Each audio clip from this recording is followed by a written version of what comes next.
चंदन नगर गांव में एक किसान दीनू अपने खेत में काम कर रहा होता है। तभी उसे पास वाले गन्ने के खेत में से कुछ डरावनी आवाजें सुनाई देती हैं। दीनू आवाजों की ओर खींचा चला जाता है। दीनू गन्ने के खेत में चला जाता है। जैसे ही दीनू गन्ने के खेत में घुसता है, वे डरावनी आवाजें आनी बंद हो जाती हैं। अरे ये क्या हुआ? ये आवाजें तो आनी बंद हो गई। कहीं ये कोई भूत तो नहीं? थोड़ी देर बाद खेत में से एक डंडा निकलता है जिसमें दीनू की खोपड़ी टंगी होती है। उसी समय वहां से दो शराबी नन्हे और बन्ने दीनू की खोपड़ी के पास जाते हैं। अरे बन्ने भैया, जरा उस दिनुआ को देखो ना, आज पुतला बनकर खड़ा है। ये दीनू भी ना पैसे के लिए कुछ भी कर लेगा।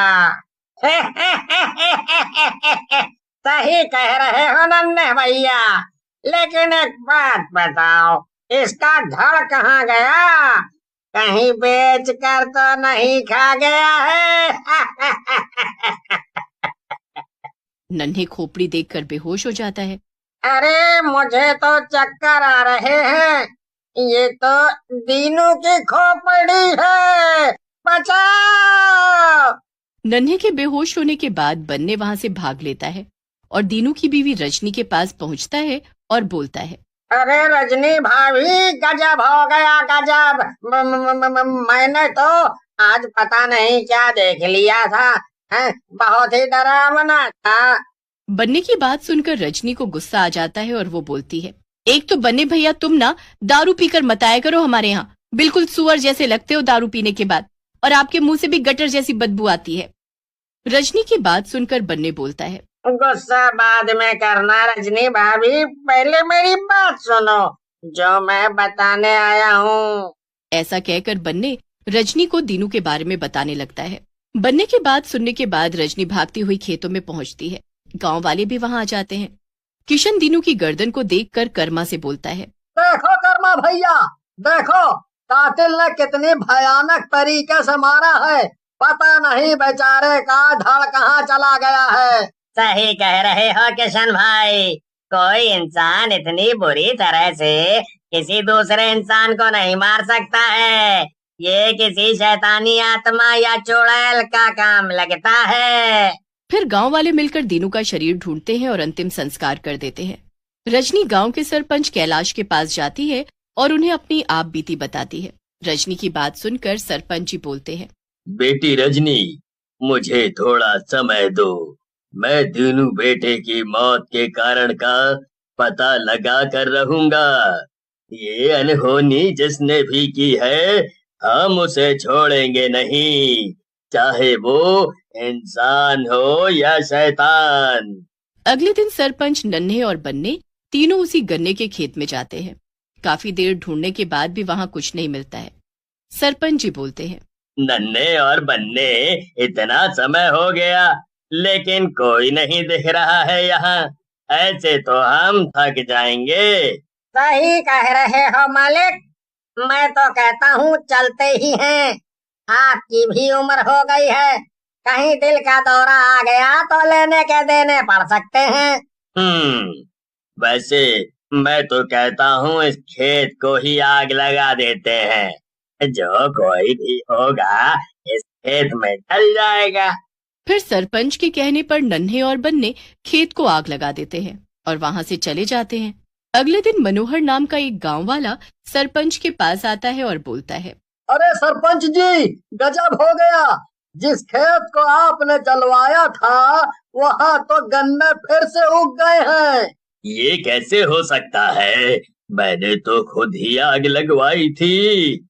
मैं खुद चल कर देखता हूँ। ऐसा कहकर सरपंच मनोहर के साथ जाता है। रास्ते में उसे नन्हे और बन्ने मिल जाते हैं। चारों खेत के पास पहुंचते हैं। वहां सचमुच में गन्ने के लहलहाते खेत होते हैं। ये कैसे हो सकता है? ये खेत तो जल गए थे। मैंने खुद अपने हाथों से आग लगाई थी। तुम गांव वालों ने क्या सोचा, यहाँ आग लगा दोगे और सब खत्म हो जाएगा? जो कोई भी इस खेत के आसपास भी आएगा मैं उसे कच्चा चबा जाऊंगी। चुड़ैल की आवाज सुनकर ही चारों वहां से भाग खड़े होते हैं। सरपंच जो उम्र में सबसे बड़े थे वही सबसे तेज भागने लगता है। फिर चारों भागते भागते वापस गांव के अंदर पहुंच जाते हैं। गांव के अंदर पहुंचते ही सरपंच बोलते हैं, बाप रे बाप, आज तो किसी तरह से जान बच गई है, लेकिन वैसी भयानक चुड़ैल मैंने आज तक नहीं देखी है। कुछ करना होगा। सही कह रहे हो सरपंच जी, लेकिन हमें किसी तांत्रिक को बुलाना होगा ताकि वो आकर इस चुड़ैल के बारे में बता सके और गांव को इस चुड़ैल से मुक्ति दिला सके। अब बेटा, इस उम्र में मैं कहाँ जाऊंगा? हैं? तुम तीनों जवान हो, जाकर कोई तांत्रिक बुलाकर ले आओ जो हमें इस चुड़ैल से आजाद करवा सके। मेरा बस चले तो इस बुढ़े का गला दबा दूं। जब काम होता है तो बूढ़ा बन जाता है। और देखो अभी कैसे हम तीनों से तेज भाग रहा था, घोड़ा कहीं का अब गधा बन गया। अरे नन्हे छोड़ना उसको, हमें अपने गांव को चुड़ैल से बचाना है। हम और हमारा परिवार भी तो इसी गांव में रहते हैं। ये नहीं करता तो हम तीनों कुछ करते हैं। मेरी जान पहचान के बाबा हैं, अभी चलते हैं उनके पास। सही कह रहा है भाई, ये तो बूढ़ा है, इसे क्या वैसे ही मरने की कगार पे खड़ा है। हम चलते हैं।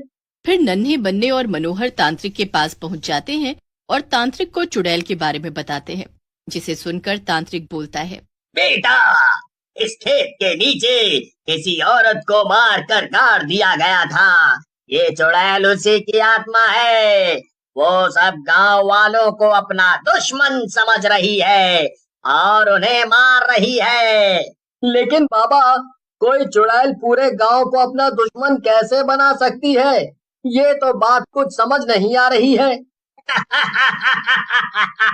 सही कह रहे हो मनोहर, पूरा गांव उसका दुश्मन नहीं है, लेकिन इन्हीं गांव वालों में से किसी ने उसको मारा था। इसीलिए वो सारे गांव वालों को ही मार डालना चाहती है। तो बाबा, हम लोगों को क्या करना चाहिए? आप ही कोई रास्ता बताओ। तुम तीनों को सब गांव वालों को बुलाना चाहिए, उसके बाद मैं बताऊंगा क्या करना है। फिर मनोहर सरपंच के पास जाते हैं और उन्हें बाबा के साथ हुई बातों को बताता है, जिसे सुनकर सरपंच बोलते हैं, क्या सच में ऐसा करने से हम उस चुड़ैल के श्राप से मुक्त हो जाएंगे? हैं?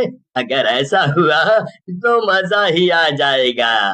फिर सरपंच सब गांव वालों को अगले दिन तांत्रिक बाबा के पास पहुंचने को बोलते हैं। पूरा गांव तांत्रिक के पास पहुंच जाता है। सरपंच जी बोलते हैं, बाबा, सब लोग आ गए हैं, अब बस आप उस चुड़ैल से गांव वालों को मुक्ति दिलाएं। नहीं सरपंच जी, अभी सब लोग यहाँ नहीं आए हैं। तुम्हारे गांव का कल्लू सुनार नहीं आया है।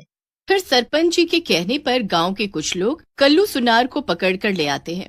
कल्लू जैसे ही वहां से जाने लगता है, चारों तरफ अंधेरा छा जाता है और जोर से बिजली कड़कती है और वहां चुड़ैल आ जाती है। कहाँ जा रहा है कल्लू? तेरी वजह से ही मैं मरी हूँ। बहुत मुश्किल से पकड़ में आए हैं। मैं तुझे यहाँ से नहीं जाने दूंगी। तू तो गया। ऐसा कहकर चुड़ैल कल्लू को गर्दन से पकड़ती है। कल्लू चिल्लाता हुआ बोलता है, अरे अरे अरे अरे अरे अरे अरे अरे अरे मर गया रे! अरे मुझे बचा लो गांव वालों! हाय हाय हाय, ये चुड़ैल मार डालेगी मुझे! हाय हाय! कोई नहीं बचा सकता तुझे कल्लू।